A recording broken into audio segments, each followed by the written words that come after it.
Magandang araw mga ka-Bicol Weather Update. Narito ang pinaka-latest weather update sa araw ng Sabado, December 26, 2020.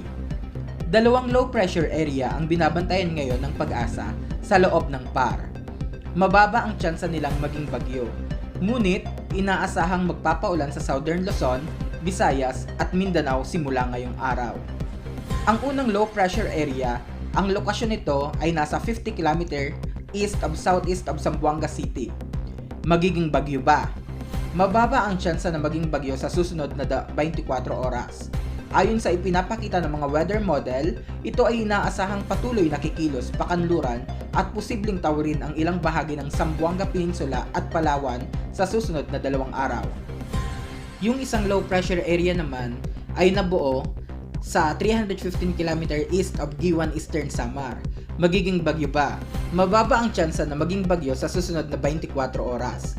Ayon sa ipinapakita ng mga weather model, ito ay inaasahang patuloy na kikilos pahilagang kanluran at posibleng dumikit sa silangang bahagi ng Luzon sa susunod na 2 araw. Ano ang aasahang pag-ulan?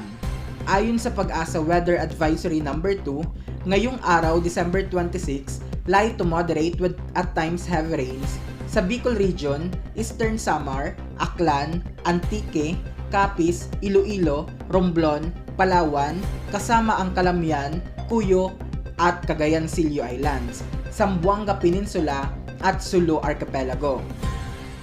Bukas naman, moderate to heavy rains sa Aurora, Quezon, including Polillo Islands at Bicol Region. Posibleng simula bukas ay maging halos maulap na hanggang sa maulap na ang panahon at may mga pagbugso-bugsong mga pag-ulan dahil sa dalawang low pressure area.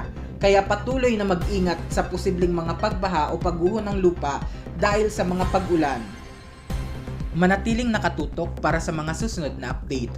At kung hindi ka pa nakakapag-subscribe sa ating YouTube channel, click subscribe and click notification bell para updated kayo sa mga susunod na balita. Maraming salamat.